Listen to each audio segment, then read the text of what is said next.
Sejam muito bem-vindos, sejam muito bem-vindas ao Dicas e Protocolo. Aqui a gente mostra para vocês como analisar e interpretar as principais variáveis de um relatório de avaliação física.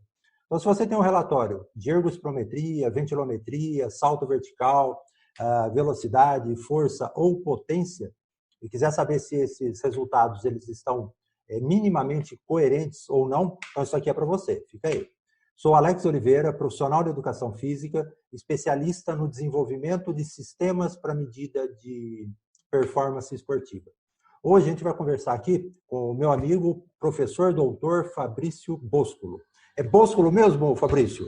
É isso daí, certíssimo. Então tá bom. Estava na dúvida de perguntar para você, falei, pô, é Boscolo ou pronuncia de alguma outra maneira? Del Vecchio, né? Bom, o Fabrício é graduado aqui pela Unicamp, né? Mestre e doutor em Educação Física também aqui pela Unicamp. Professor na Universidade Federal de Pelotas, onde atua, a linha de atuação do Fabrício é com relação a atividades de alta intensidade. Né? Tem trabalhado bastante aí com HIIT, com coisas assim, com exercícios de alta intensidade. Bom, eu dei uma resumida mais ou menos aqui no seu currículo, Fabrício. Você quer acrescentar alguma coisa? Que eu sei que você tem aí centenas de trabalhos já publicados, tem livro, capítulos em vários livros, cursos, já está bastante tempo aí na área, aí, produzindo bastante coisa interessante para a gente. Quer colocar alguma coisa a mais aí? Não, acho que está ótimo. Você foi bastante completo assim, na descrição, não tem elementos adicionais, porque grande parte do que eu faço a gente vai conversar ao longo desse nosso bate-papo, então tá bem tranquilo. Valeu. Beleza, então. Vamos lá, então? Bom, uma pergunta assim bem original, né, que eu faço para bastante gente aí. Como que você começou na educação física? Como que você entrou nessa área, Fabrício? Cara, eu escolhi fazer educação física com 14 anos porque eu tinha um professor de judô que era muito bom, mas ele não era formado em educação física. E eu tinha professores de educação física na escola que eram muito ruins. Então, eu vi o exemplo de um cara de fora da área que dava aulas excelentes e caras da área que eram ruins. Então, eu pensei no momento que, se eu tivesse formação e a experiência que o meu professor de judô tinha, eu poderia ser um treinador de bastante sucesso. Então, eu acabei entrando na educação física para ser um professor de judô. Essa foi a minha escolha inicial. Aí, com o passar do tempo, as coisas foram se direcionando para outros contextos, mas, de fato, eu entrei na educação física para ser professor de judô. Daí que vem a sua disciplina, então. É daí que vem toda a minha loucura. Bom, e a hora como que você optou dentro da educação física? A gente tem várias vertentes aí, né? E você hoje trabalha com esses conceitos aí de alta intensidade. O que te levou a trabalhar exatamente com essa alta intensidade aí? Bem, tua pergunta é ótima. Então, como eu entrei por causa do judô, eu acabei me direcionando para o estudo da parte de lutas, de artes marciais. Então, eu comecei as minhas investigações predominantemente na área de artes marciais e esportes de combate. E, ao estudar artes marciais, esportes de combate, eu comecei a identificar que, dentre as diferentes possibilidades e sistemas de treino dessas modalidades, o treinamento intermitente ele acabava sendo benéfico em função da natureza intermitente das modalidades de combate. Então, a gente começou a sistematizar uma série de estudos mostrando a intermitência das modalidades de combate e, a partir daí, desenvolver os protocolos de treinamento intermitente, né, muitos deles intervalados de alta intensidade, para modalidades de combate. O problema é que eu e outros pesquisadores, a gente dificilmente encontra um terreno fértil de recepção das ideias, das evidências científicas no meio das lutas. Tem muita resistência em função das práticas seculares e do hábito. E então, a partir desse cenário, Alex, eu comecei a não migrar, mas eu comecei a expandir as minhas linhas de investigação para outras modalidades esportivas, futsal, futebol, e também para a prescrição de exercício físico não esportivo. O exercício voltado ao aumento da aptidão de não atletas.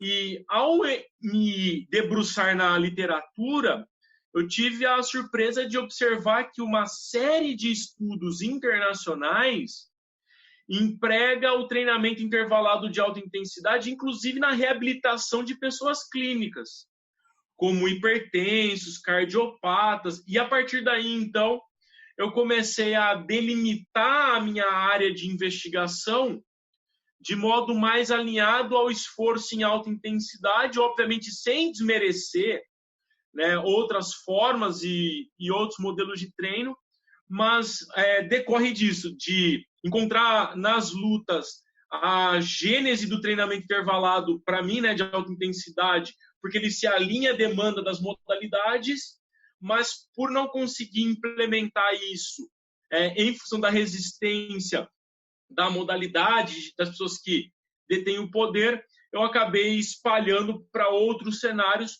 E aí eu precisava falar uma coisa que é muito legal, cara. Muitas vezes, os formadores de opinião, a galera que está mais no alto nível acadêmico, desmerece com frequência profissionais, personal trainers e tal. Você sabe que eu tive a grata surpresa de ver que quando eu converso com um personal trainer ou um profissional de educação física que está no mercado, que atua como professor de musculação, enfim, na área de treino de força e condicionamento, e eu mostro para ele que existem alternativas que geram resultados superiores àquelas práticas que ele já tem, esse cara absorve imediatamente. É completamente diferente dos treinadores de lutas, que são reticentes, resistentes, e esses sujeitos que estão na área não esportiva, eles não são voltados a ter afeto pelo próprio conhecimento, estão mais abertos a receber informações, né, que são produzidas de modo bastante contemporâneo, e isso aperfeiçoa, obviamente, a intervenção profissional daqueles que estão dispostos a se atualizarem, né? Bom, muito legal isso aí, Fabrício. Isso aí é bem legal mesmo, né? Porque dentro de lutas, né? Bom, primeiro que, se a gente for pensar assim, dentro da minha área de atuação, que é coisas relacionadas à avaliação, é muito difícil, né? É um conjunto de coisas, não é só a intermitência que tem ali. Você tem 1 milhão de coisas. E aí você tem o adversário, né? Você precisa combinar com ele algumas coisas, né? Por sinal, brincando, né? Estou colocando entre aspas aí. Mas é muito interessante esse aspecto, porque existem grupos somente que aceitam opiniões, né? E outros grupos nem tanto. Existem indivíduos dentro desses grupos que são exceções, né? Mas no conceito assim, às vezes é complicado a gente trabalhar com essas é bem mudanças de complicado. comportamento, né? Então, eu me lembro em 2003, a gente fez a avaliação da seleção brasileira de judô que ia para os Jogos de 2004. E a gente avaliou titulares e reservas. Para você ter uma ideia, a gente avaliou mais de 14, quase 20 atletas, né? 19, 18 atletas. E salto vertical, potência de membro superior, potência de membro inferior, anaeróbia, teste de wingate, preensão manual. E a gente gerou um relatório de cada atleta e entregamos na mão da Confederação Brasileira de Judô, para que eles pudessem, a partir dos relatórios e resultados, ter elementos adicionais para tomada de decisão quanto ao processo de preparação desses atletas.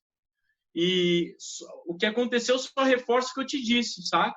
Enfiaram lá os relatórios no meio de uma pasta, colocaram numa gaveta e vamos que vamos, sabe? Então, de fato, é muito difícil. E tu sabes que este comportamento, no começo da minha carreira, eu achava que era um comportamento de várzea, sabe? Só amadores, a galera que é de menor nível competitivo. E, Alex, eu pude observar comportamentos semelhantes. Óbvio que hoje já mudou um pouco, mas seleções brasileiras, seleções estaduais, lutadores de MMA, nível de UFC, os comportamentos são muito semelhantes, muito semelhantes.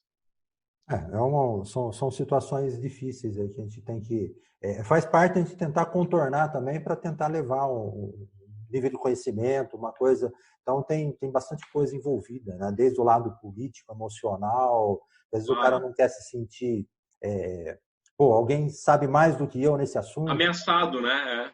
Tem umas ameaças aí.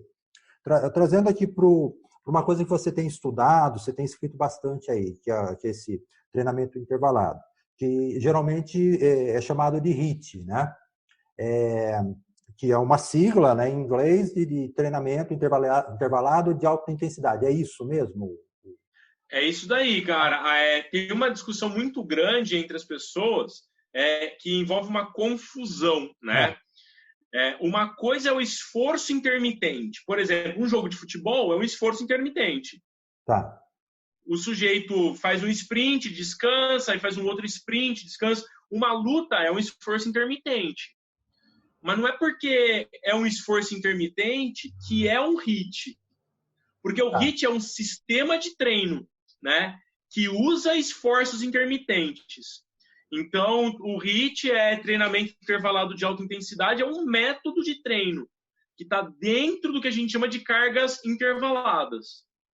Tá. Existe alguma coisa que define assim as diferenças do que é? Tua pergunta é muito boa.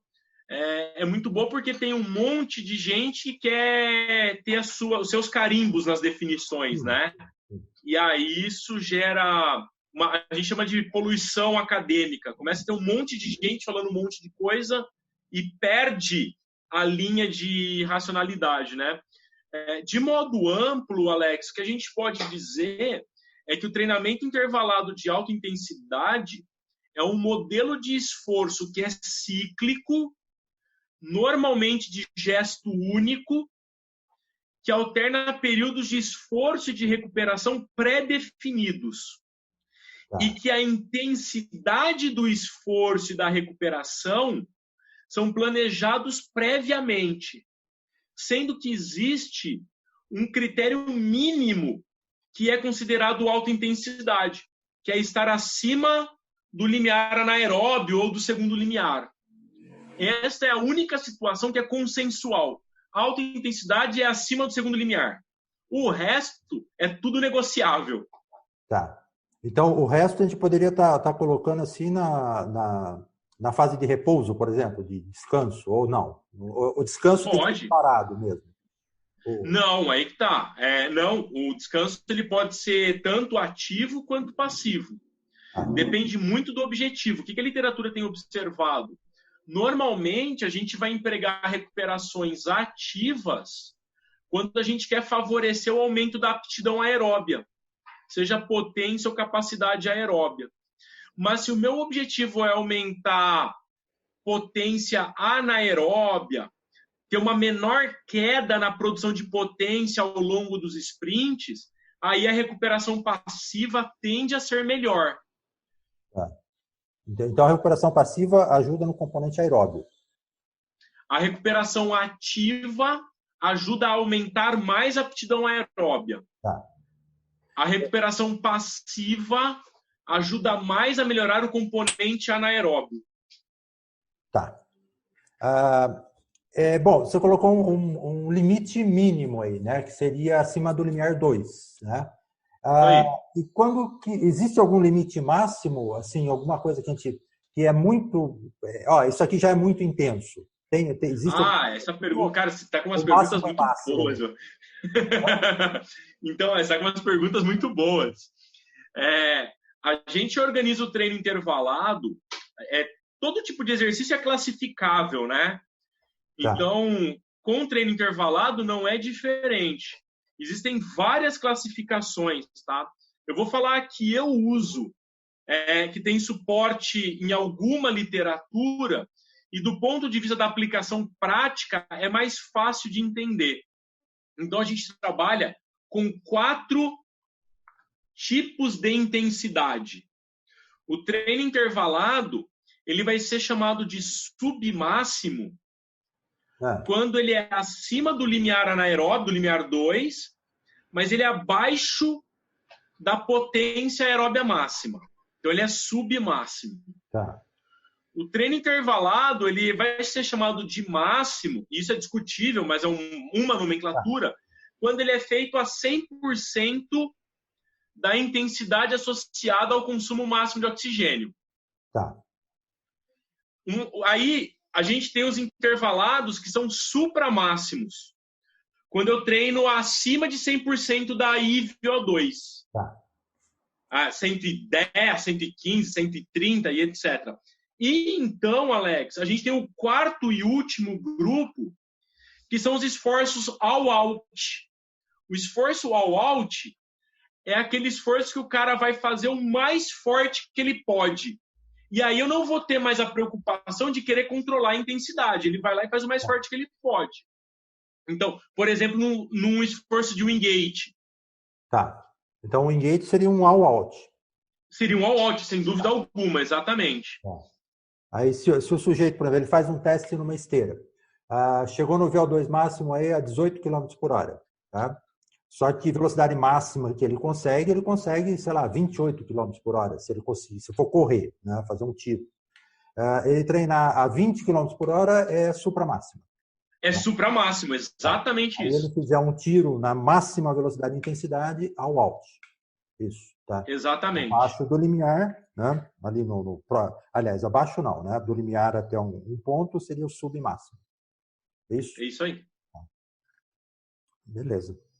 Aprendi. Isso aí é uma dúvida realmente que eu tenho já há bastante tempo, né? Porque eu nunca parei assim para estudar. E ficou claro? Ficou sim. E HIIT, esses treinamentos de alta intensidade, eles estão sendo bem usados, porque é um treinamento mais curto, né?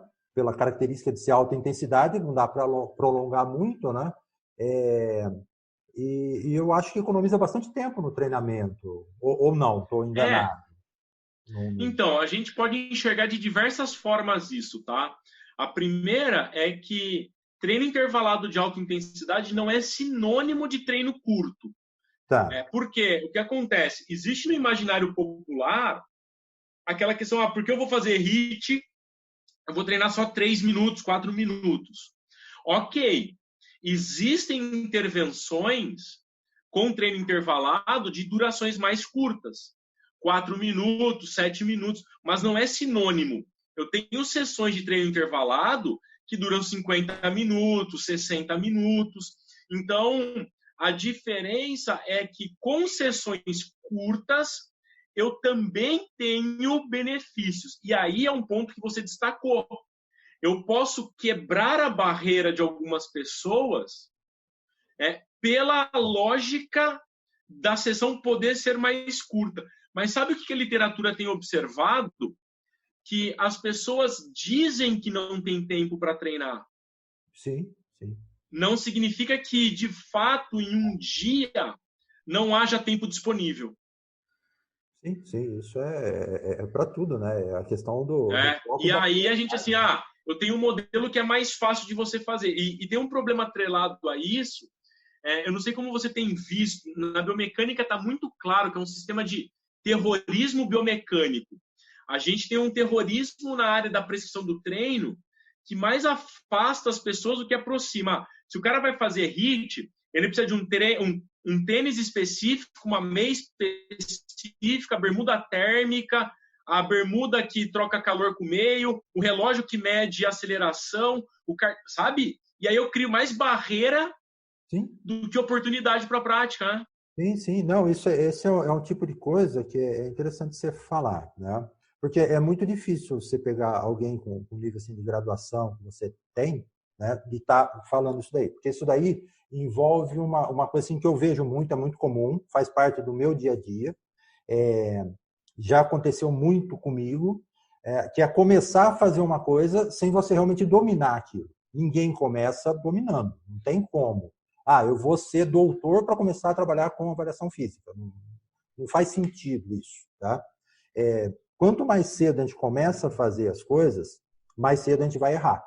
Tá? E a gente pode errar no começo. Tá? Então, às vezes, você tem alguma postagem que você vê, se você não sabe, você não entende nada de biomecânica, ou então você não entende isso, isso, isso. Puta, mas o que é isso, isso, isso? Você não pode fazer tal coisa. Na minha particularidade, eu falo, pessoal, é lógico, você vai precisar saber um mínimo ali para começar alguma coisa, mas não é pecado errar. Afinal de contas, o dia que você vai dormir e você não errou em nada na sua vida, você não aprendeu nada. Alguma coisa está errado, né? Eu concordo. Então, uma coisa que nos cursos que a gente faz, algumas palestras, eu coloco bem, porque, quer dizer, eu coloco bem não, eu falo, né, eu cito, que muitas vezes a gente vai em alguma palestra e o pessoal faz as coisas tudo lindo, maravilhosa, fez uma pesquisa e tal, parece que tudo funcionou às mil maravilhas. Só que a gente sabe que aquilo ali é o palco. Por trás do palco, você vai ter os bastidores, que a gente sabe como que é. É uma fita crepe que põe para cá, um equipamento que quebrou. Nem deu para fazer a análise. Nem me fala. Você sabe que é assim. Tá? E na maioria das vezes o pessoal não fala isso. Perda de dados, às vezes uma coleta que não foi feita e não deu certo aquela coleta, você não tem como refazer. Aí você tem que ficar tentando achar não é manipular os dados, você tentando fazer alguma coisa para recuperar aqueles dados, né? Minimamente. Descarta uma coisa. Então, geralmente a gente precisa tomar bastante cuidado nisso daí e fazer esse terrorismo. Precisa disso, daquilo. Aí você precisa ter um equipamento XYB, porque senão você não consegue fazer, mas as coisas não estão bem por aí. Eu concordo contigo, porque assim, se aqui no Brasil a gente for esperar condições ideais para fazer as coisas... Não, vai ser difícil, né? E tem...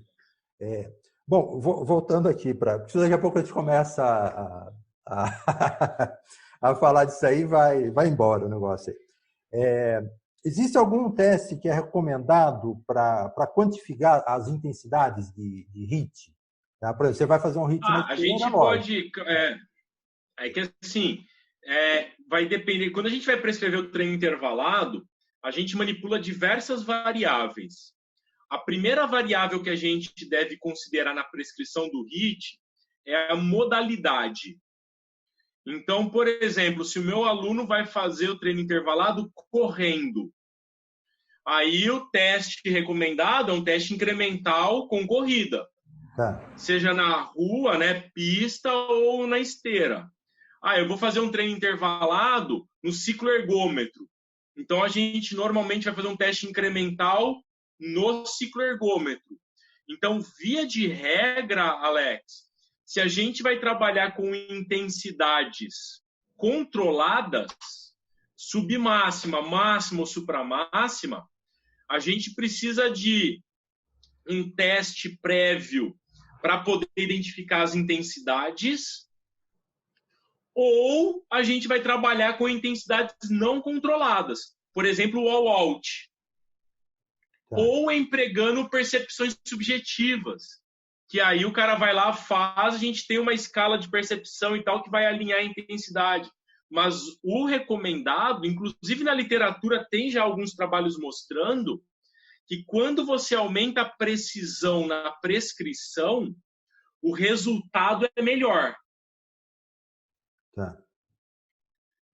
Inclusive, tem trabalho mostrando que quando a gente prescreve, por exemplo, com frequência cardíaca ou com a velocidade associada ao teste incremental, o benefício da intervenção é maior utilizando a velocidade como parâmetro de prescrição.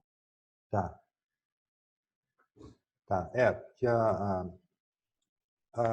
se você... Bom, isso é uma experiência mais ou menos que eu tenho, que eu converso às vezes, com o pessoal aí dentro dessa área de avaliação, né? Que a frequência cardíaca ela é muito boa quando eu tenho mudanças por exemplo, vai correr, você tem mudanças de altitude, né? A topografia, alguma coisa assim, então é legal, porque 13 quilômetros por hora, assim, na inclinação é uma coisa, na descida é outra coisa. Então, a frequência cardíaca, nesse caso, ela passa a ser uma coisa mais precisa, menos errada, vamos dizer assim. Agora, quando a gente tem alguma coisa mais controlada, certamente eu acredito, né, que a intensidade ela seja superior para a Não, mas prescrição. não é só você, não. Já existe um corpo de conhecimento bem alinhado nesse sentido, de indicar que as intervenções deveriam favorecer o uso de variáveis objetivas mecânicas na prescrição do treino, seja velocidade ou potência. Quer ver um exemplo muito comum no HIIT, que você vai certamente sacar qual é o lance? Imagina assim, você pega um artigo para ler e o autor fala, ó, a gente prescreveu um HIIT, treino intervalado, que a pessoa passava 30 segundos a 90% da frequência cardíaca e recuperava 30 segundos a 70% da frequência cardíaca. Isso é possível de ser feito? Tu consegue passar 30 segundos a 90%? Não é possível. E tem assim, ó, sem brincadeira, há dezenas de artigos falando que a intervenção é assim. Não dá tempo. Não dá tempo dela chegar nesse ponto. Claro. Opa, tá chegando, a hora que você descansa, ela tá subindo ainda. Né? Então, por isso, mas assim, por outro lado, eu consigo colocar uma esteira a 18 e a esteira do lado a 9. Sim. Tá? Não, tem, porque eventualmente às vezes eu faço comigo alguma coisa assim, né? De controle lá na esteira. Claro. Para fazer a frequência baixar, demora um certo tempo. E depois, para voltar, aí a hora que chegou naquele limite, a hora que eu estou baixando a velocidade, a frequência ainda está subindo. Então, claro. Pessoa para pessoa também. Então, tem bastante... Você trabalha também com grupos especiais, aí, com HIIT, né? Qual que é a diferença do HIIT assim, para quem tem hipertensão, diabetes? Existe alguma diferença que não seja só a intensidade? Ou a intensidade? Bem. Primeiro que é curioso dizer que, assim, quando a gente pensa a intensidade, ela virtualmente é a mesma para qualquer grupo, do ponto de vista relativo ao máximo individual. Sim, sim. Então, não interessa se o cara é diabético, hipertenso, cardiopata. Normalmente, a gente vai trabalhar com os protocolos de treino a 90% a 95%, por exemplo, da VVO2, ou alguma coisa dessa natureza, tá? Então, o que a gente está estudando é que, aparentemente, não há consenso na literatura, tá? Aparentemente, algumas doenças crônicas respondem melhor a alguns protocolos de HIIT e outras doenças crônicas respondem melhor a outros protocolos de HIIT. Isso não é consensual na literatura. O que é consenso? Que antes da pessoa iniciar a sessão, para cada doença crônica, eu preciso tomar cuidados específicos. Então, para o diabético, eu preciso avaliar se ele está usando o equipamento ideal, se o tênis é adequado, a meia é adequada eventualmente, se a glicemia dele está correta, qual é o horário que ele usou a insulina, se ele vai ter um pico hiperglicêmico simultâneo na sessão. Para o indivíduo hipertenso, eu preciso saber se ele tomou medicamento anteriormente, se a pressão arterial dele está nas faixas adequadas, se o duplo produto dele está no número adequado para a sessão, quais são os critérios que eu uso para interromper a sessão de treino. Então, do ponto de vista da organização da sessão, Alex, tem poucas mudanças na noção da intensidade relativa. Mas para a logística da sessão começar, sem dúvida que existe uma série de cuidados prévios. E aí, assim, eu queria fazer um comentário rápido, porque centenas de pessoas vão ouvir a gente conversando. Tem profissional que está indo para a guerra sem arma.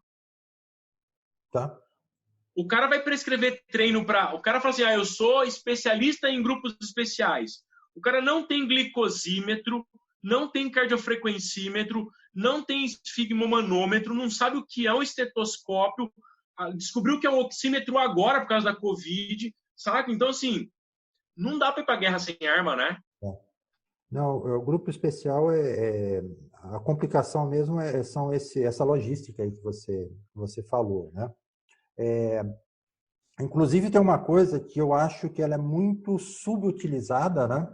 Eu não vou dizer, não sei se é subutilizada, mas é muito pouco comum de ser utilizada, que são as medidas de pressão arterial para mesmo grupos não especiais, mesmo dentro de um processo de avaliação física, né? Então, é uma das medidas assim que desde que eu comecei lá, quase 30 anos atrás, é uma coisa assim que sempre me preocupou muito, é a medida de pressão arterial.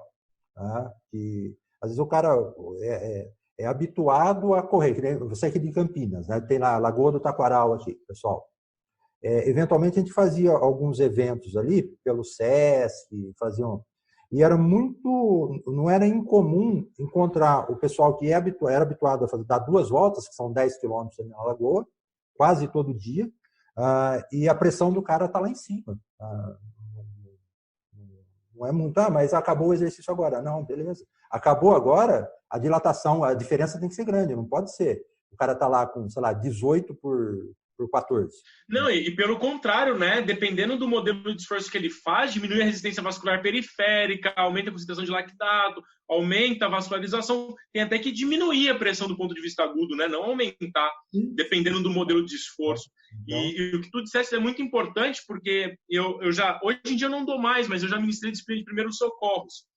E durante a disciplina de primeiros socorros, uma das coisas que eu faço é ensinar a medir pressão arterial. Tá. Cara, mas direto, assim, uma turma de 50, você descobre 2 hipertensos. Tá. Não, tem isso tem. Deixa eu fazer uma correção aqui, daqui a pouco o pessoal vai colocar lá, falou 18 por 14, 180 por 140, tá? Não, mas isso aí é muito comum mesmo. E a gente tem, assim, o profissional que vai trabalhar com avaliação física, ele tem que saber, mesmo que a gente tendo equipamentos que são muito bons, fazem automaticamente, mas é muito interessante ele aprender a fazer isso, auscultando ali com o esteto, com o esfigmo, para entender o princípio de funcionamento não só do equipamento, mas da medida, né? Para poder ter noções assim mais para frente de coisas muito, muito interessantes aí dentro da avaliação. Quando a gente fala em HIIT, né, geralmente é alta intensidade, né? E, obviamente, se é alta intensidade, a gente tem uma potência envolvida que ela é maior. Né? Você tem algum trabalho ou já viu alguma medida assim, que demonstrou uma melhora de potência, né? Potência mecânica mesmo, de um grupo que foi submetido a um trabalho de HIIT, né? Aí um programa de HIIT e depois retornou desse programa. Você sabe mais ou menos? Você tem notícias? Tem uma série de trabalhos que avalia o efeito do treino intervalado de alta intensidade, tanto na potência aeróbia quanto na potência anaeróbia, e em watts mesmo. Tá. E a gente observa normalmente, isso é grupo dependente, tá? Mas tem trabalhos, por exemplo, com praticantes de luta olímpica, que a melhora na potência anaeróbia no teste de Wingate chega a melhorar mais de 15% com apenas 4 semanas de treino. Tá. E eu estou falando de cara de nível olímpico. Então, sim, existem diversos trabalhos que, do ponto de vista crônico, avaliaram o efeito do HIIT na produção de potência. E dependendo de como os protocolos de treino... São 2 coisas importantes nesse momento.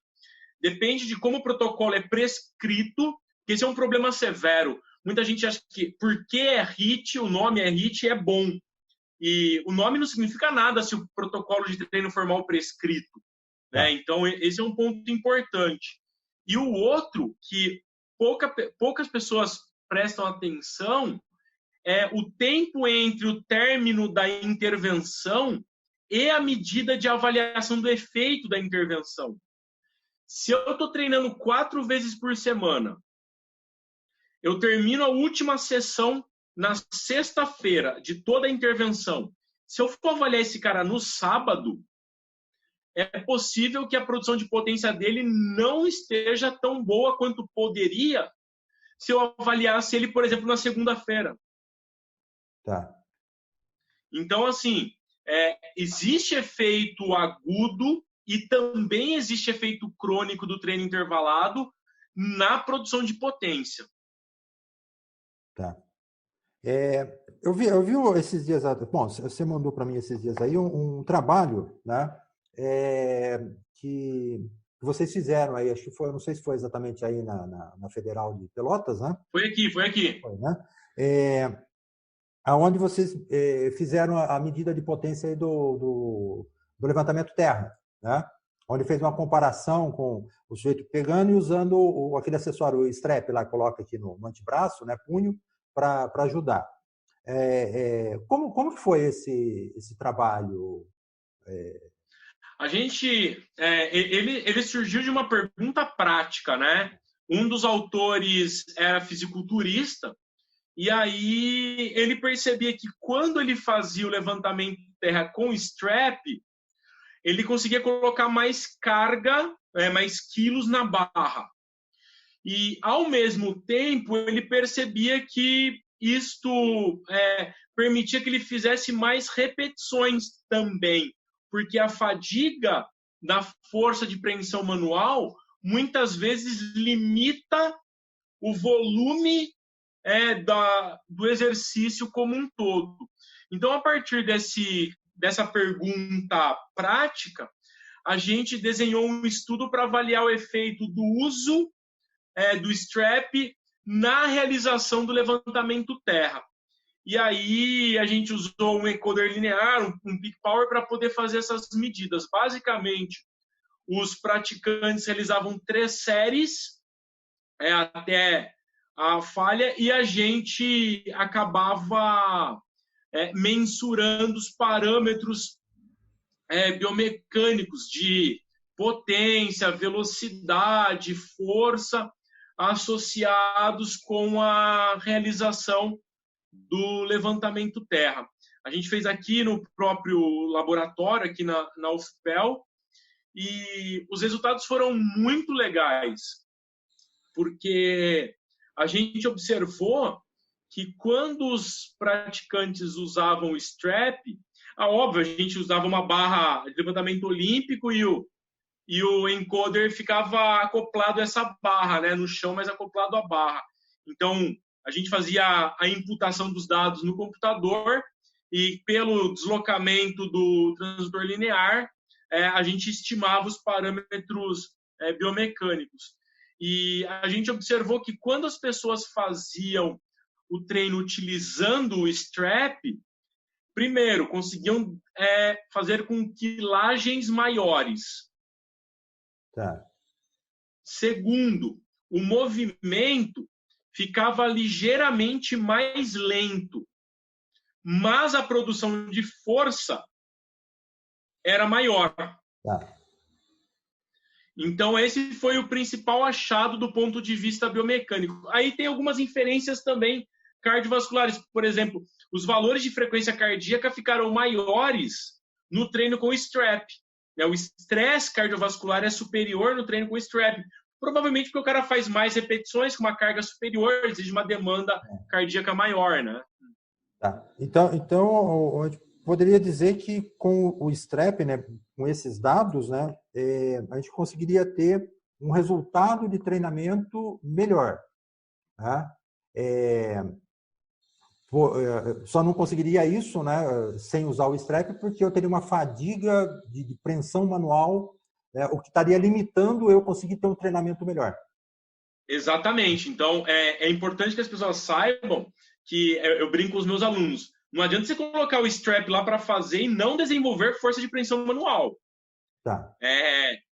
Isso é um sinal de que tem pouca força de preensão manual e isso precisa ser desenvolvido. Então, qual que é a nossa sugestão normalmente? Vai fazer levantamento terra, dependendo do volume, obviamente, número de séries, melhor dizendo, faz a primeira, segunda série sem strap, e aí quando começar a acusar fadiga de preensão manual, aí usa a órtese para poder contribuir para a manutenção da sessão em alta intensidade. Porque senão o cara vai ter que encurtar, diminuir muito a carga, diminuir, e aí fica aquém do potencial de membro inferior, quadril e tronco, por causa dos membros superiores, né? Sim, é uma coisa que eu percebo, às vezes quando eu vou fazer aula de musculação, né, levantar meus 2 quilos, né, eu vou fazer puxada lá com meio quilo, eu sinto mais fadiga na mão mesmo do que propriamente a musculatura que está puxando para baixo, né? Então, a hora que conforme vai decorrendo as séries, né, eu sinto mais dificuldade em segurar a barra mesmo do que propriamente puxar, né? Mas Então, tem um outro trabalho com strap para pulley, para puxada na barra, que encontrou achados muito semelhantes ao nosso, exatamente acusando o teu relato. As pessoas começam a entrar em fadiga e aí interrompe a série, não por causa da musculatura dorsal, e sim por causa da musculatura de preensão manual. E é uma coisa que ninguém treina. Né? Você vai numa academia, você não... É porque não aparece no espelho, né? É verdade, é uma coisa assim que... foi lendo esse trabalho aí, esses dias aí, que, caramba, faz sentido. É uma coisa parece tão óbvia, né? Mas não... Você sabe que isso vai linkar com outro tema que é muito, muito importante, cara, que você, inclusive, tem elementos para poder avançar nessa discussão de um modo bastante particular, que é o lance da apreensão manual. Sabe o que a gente descobriu aqui? É óbvio que outros estudos já deram algumas pistas, tá? A gente avalia... assim, área de conhecimento, tá? A gente avalia a apreensão manual, cara, há mais de 50 anos. Em atletas de judô, especificamente, tá? Desde a década de 70 tem estudo com pressão manual em atleta de judô. Muitos estudos, muitos. Quando vai comparar força isométrica máxima de preensão manual, atletas de judô não apresentam diferença de atletas de outras modalidades. E, normalmente, quase nem é diferente de indivíduos sedentários. A força isométrica máxima.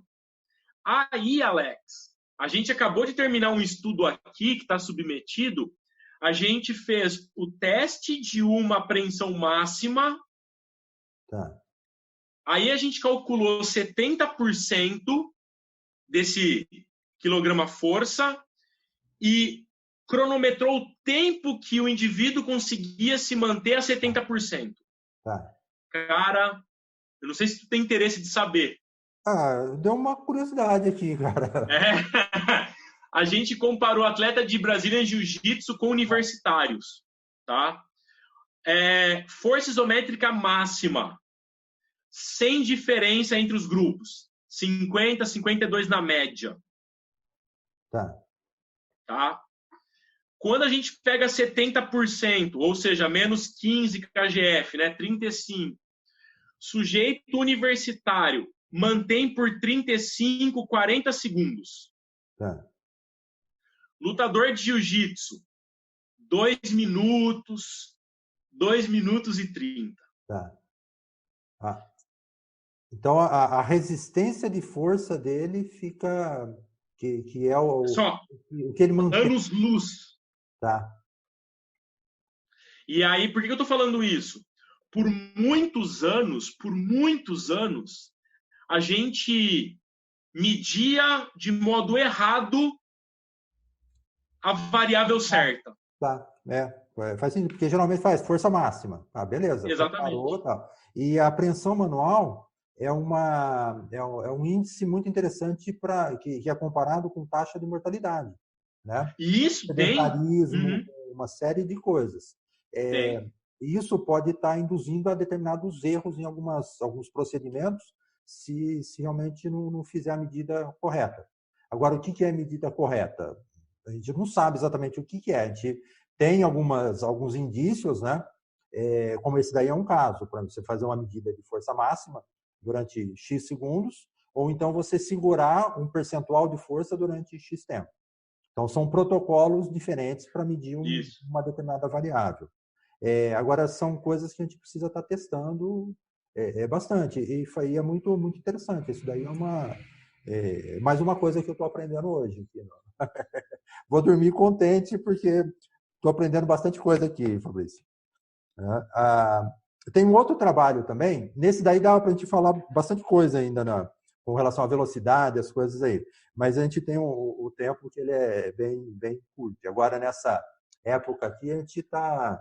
eu sei que você tem reuniões, hoje você tem mais pelo menos 2 ou 3 lives aí para estar fazendo com o pessoal, as reuniões da universidade. Então, eu sei que a gente acorda de manhã achando que está em casa, mas está trabalhando. Quer dizer, a gente está em casa, né, mas trabalhando feito um louco aí todo dia, né?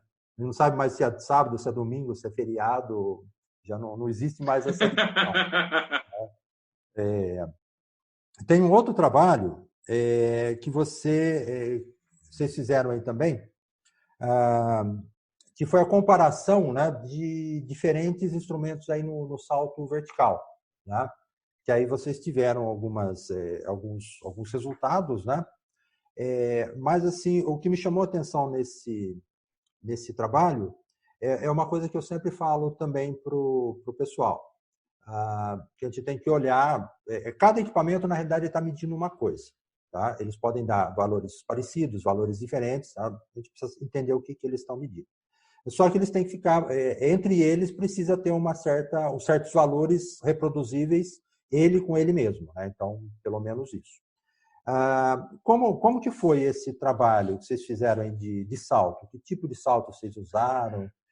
Porque assim, a gente tem hoje, você deve estar vivendo isso também, cada dia tem uma quantidade enorme de aplicativos para celular sendo lançados que prometem resolver o problema da humanidade, sim. saca? Tem aplicativo para detectar arritmia cardíaca, tem aplicativo para frequência cardíaca, tem aplicativo para pressão, tem para tudo, cara. E aí, isso parece muito sedutor, porque as pessoas acham que vão ter as respostas na palma da mão, literalmente na palma da mão. E esquecem que antes de uma ferramenta ir por mercado, ela deveria passar por avaliações prévias. E as pessoas que estão produzindo aplicativos, algumas vezes esquecem disso. Primeiro lança o aplicativo e depois testa se ele funciona ou não. Aí, Alex, o que acontece? Milhares de pessoas já baixaram, já estão usando e, eventualmente, estão divulgando informações que são imprecisas. Então, o que a gente fez? A gente trabalhou no teste, a gente chama de jump squat, né, que é o salto com sobrecarga, com 2 percentuais da massa corporal, com 40% e com 80% da massa corporal. E aí a gente avaliou a concordância intra-equipamento, né, e entre equipamentos. Então a gente avaliou 2 coisas diferentes, tá? Na condição intra-equipamento, eu posso te dizer que encoder linear é muito consistente. Tá. Então, se ele estiver errando, ele erra do mesmo jeito nos 2 momentos. Tá. O tapete de salto, a mesma coisa. O tapete de salto, ele também tem uma correlação intraclasse bastante alta. Então, se ele estiver errando, ele está errando do mesmo jeito nos diferentes momentos. Os aplicativos já variam um pouco. Por exemplo, tem um aplicativo, vou falar só o nome de o MyJump, é um aplicativo que, para salto, ele erra pouco. Tá. Então, ele poderia ser utilizado porque já existem evidências mostrando que é plausível a sua aplicação. Qual que é o problema nesse cenário, Alex? É um papo que eu tenho ouvido e falado há décadas. garbage in, garbage out. Se a imputação dos dados para o uso do aplicativo for errada, o resultado também é errado. Sim, sim, isso é. Tá. Então, se o cara filmar de modo impreciso, não marcar direito a posição, aí, cara... Eu tenho um pouco de experiência aqui que a gente usa também o MyJump aí para algumas coisas, algumas comparações, uma coisa. O MyJump é um aplicativo bem interessante, porque ele usa o mesmo princípio do tapete de contato. Tá? A diferença, por exemplo, é que se eu precisar fazer uma sequência de saltos lá durante 60 segundos, vai ficar limitado, eu não vou conseguir fazer. Mas ele tem que usar uma taxa de amostragem, uma frequência de amostragem no vídeo, né, mais alta, né, para funcionar. Mas eu não sei, se eu não me engano, acho que tem 2 modelos aí do MyJump. Um que usa o acelerômetro e um que usa a filmagem. Né? O que a gente usa é o de filmagem. Então, ele mede o quadro que você saiu do chão até a hora que você voltou do chão. Tá? Então, ele vai te dar só o tempo de contato. E todas as variáveis que ele vai fazer vai ser sempre em cima de tempo de contato. Então, muito provavelmente, eu não sei exatamente no estudo, ele vai ficar muito parecido com o tapete de contato. Tá? Então, a gente consegue ter uma coisa legal. Só que mas é aquele negócio, né? Se o cara marcar... Pode falar, desculpa, pode falar. O ângulo que você filma, então aí tem algumas coisas assim que eu não sei exatamente o que poderia ter. Tem uma vantagem da praticidade, né? Que ele é bem prático, é barato, tal, então dá para trabalhar. Só que é fundamental a gente entender o princípio de funcionamento dos equipamentos, né, para poder estar utilizando. Uma coisa que a gente tem que tomar bastante cuidado, eu não sei exatamente se foi esse o resultado que teve aí, é com relação mesmo até encoder linear e acelerômetros, né?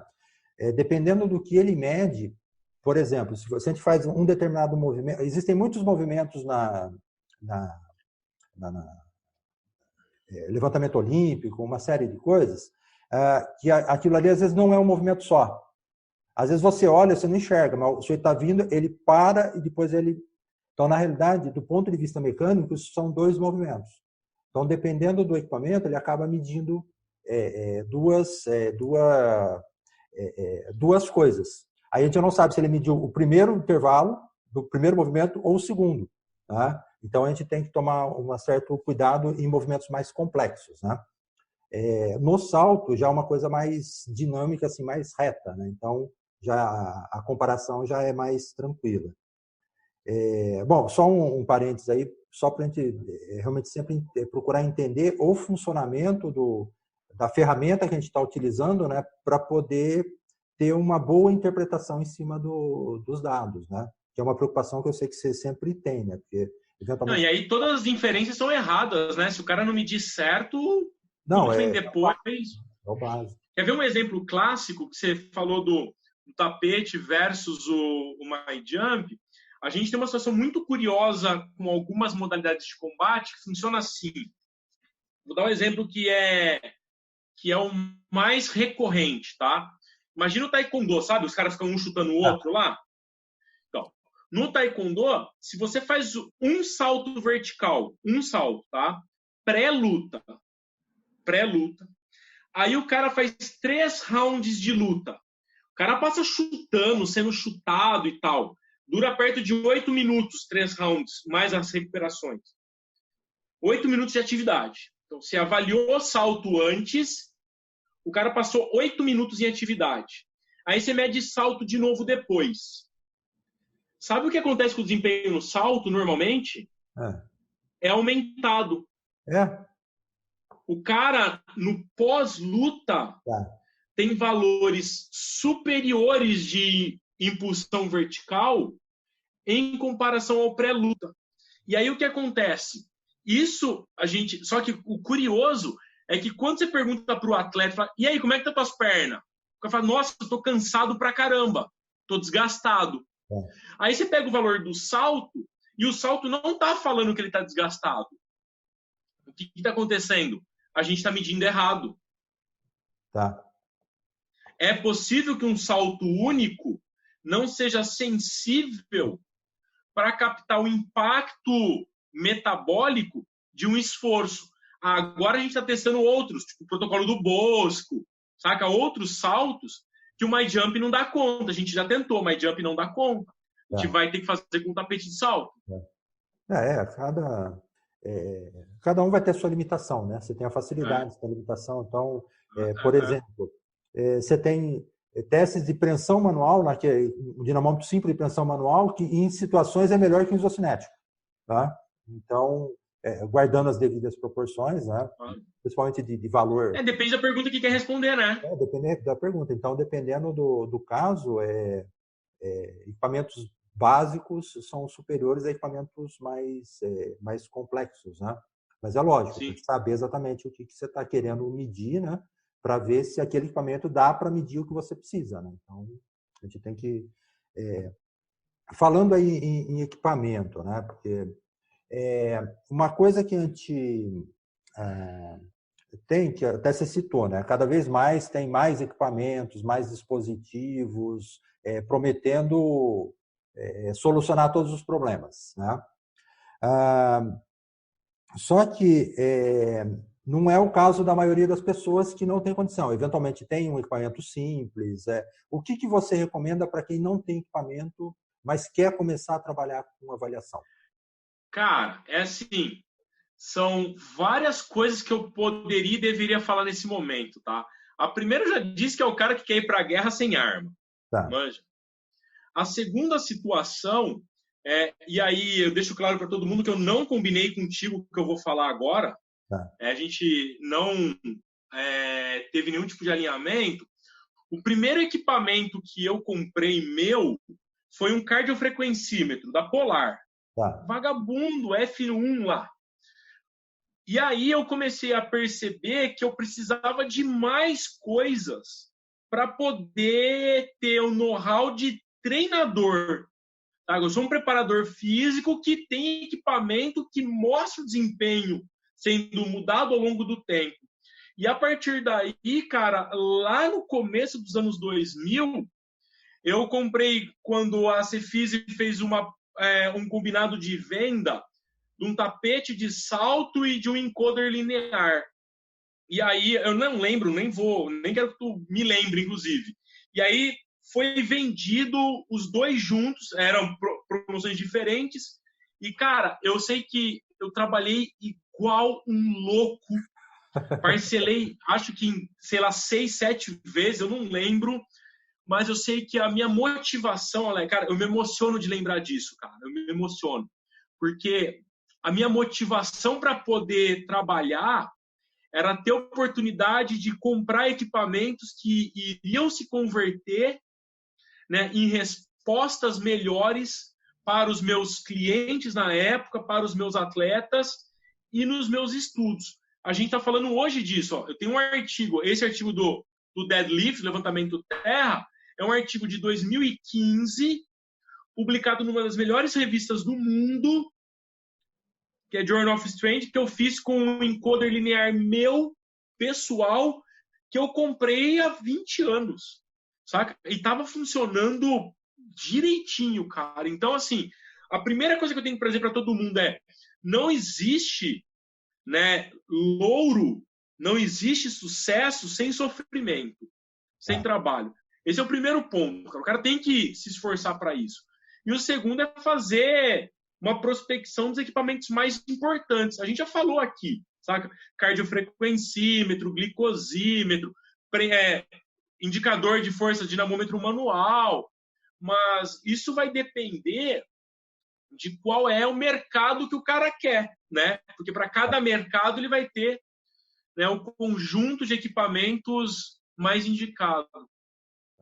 Essa passagem aqui, eu sei que faz bastante tempo, Fabrício, aí que você comprou o equipamento. Eu não lembro exatamente em detalhes, uma coisa. Eu lembro uma vez, né? Eu não sei se foi quando veio buscar ou se levou assim, que você veio até aqui, né? Trouxe, eu até lembro, entrando no carro, assim, mas são passagens assim muito, mas eu sei que faz bastante tempo mesmo, assim, você começou. E é muito, muito interessante, porque eu lembro quando eu comecei também, que eu comecei antes porque eu já tenho um pouco mais de idade que você, né? eu comecei bastante tempo aí na avaliação. Então, os primeiros equipamentos que a gente compra, o meu foi foi frequencímetro. Eu comprei uma esteira,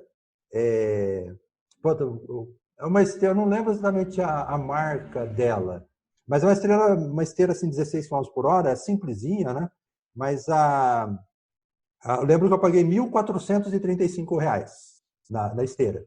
E eu tinha um Fiat 147, que era o meu laboratório móvel, né? Que eu colocava a esteira em cima dele, né, no bagageiro, e ia fazer a avaliação, né? Então eu andava o interior inteiro aqui. Pegava aqui Campinas, né?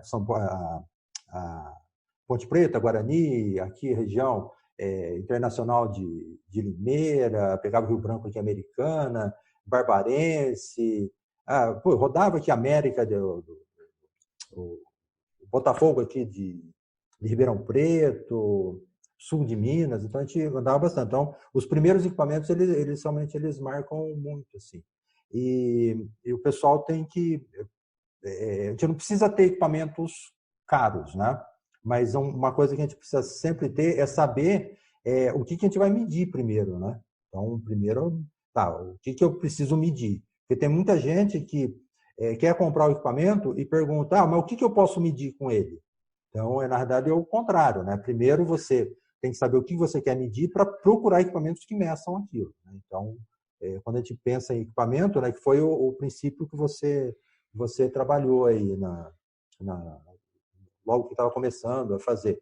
E parabéns aí pela publicação aí, com o equipamento já antigo aí. Eu não sabia, não. Eu achei que fosse algum equipamento mais recente aí que vocês tinham utilizado, né? Bom, o nosso tempo aqui está acabando. Eu sei que você já vai ter que começar daqui a pouco a outra aqui. Qual que é a sua orientação, assim?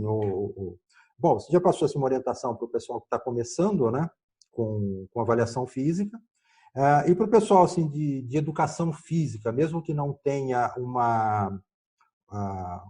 ainda não sabe exatamente o que vai fazer dentro da educação física.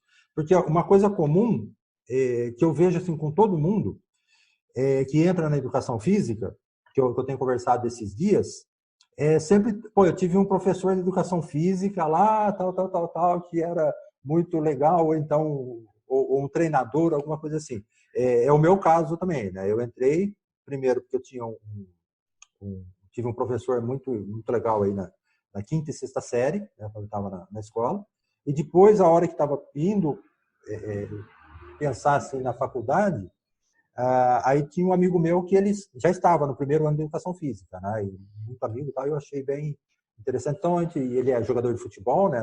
Era na época, mas a primeira influência geralmente é de um profissional de educação física. Para o pessoal ainda que não sabe, porque ele pode ir para dança. Eu, por exemplo, fui para desenvolvimento de sistemas, que é uma coisa totalmente fora do padrão da educação física, né? Você tem um pessoal de engenharia, tal, que trabalha com isso. Mas profissional de educação física são poucos, né, que vão assim para a área que eu fui. Cara, eu dou aula para vários semestres de graduação e a principal observação que eu faço para os meus alunos é que eles precisam ficar ligados em duas coisas distintas. A primeira é o que o mercado precisa. Tá. O mercado grita, né? Dos diferentes tipos de profissional. E a segunda é que caras bons, caras acima da média, eles não seguem o mercado. Eles criam o que o mercado quer. Tá. Então, uma estratégia que eu acho que é muito plausível para profissionais de educação física é acompanhar quais são as tendências do mundo fitness. O que é tendência no mundo para os próximos anos? Tem artigo que fala sobre isso. Esse é um ponto que eu acho importante. O outro ponto que eu acho importante é hoje a gente tem a oportunidade de conversar com quase todo mundo, literalmente, a partir de uma tela de celular. Então, acompanhar o que pesquisadores, treinadores estão fazendo é uma forma de saber como que o mercado está se comportando neste momento. E a terceira e última sugestão as pessoas precisam ser ratos de biblioteca, saca? Virar expert e entrar na internet para procurar artigo, procurar o que vai ser publicado, quais são as últimas pesquisas, entrar em fórum de pesquisador, porque só essas 3 ações vão fazer o cara despertar para o que pode fazer diferença na intervenção profissional. Isso reforça o que tu disse, cara, no sentido de que o profissional de educação física, ele influencia demais a vida das pessoas. Sim. Saca? Desde a infância até a idade adulta, porque a gente mexe com o que tem de mais precioso, que é o humano, saca? Como nós lidamos conosco.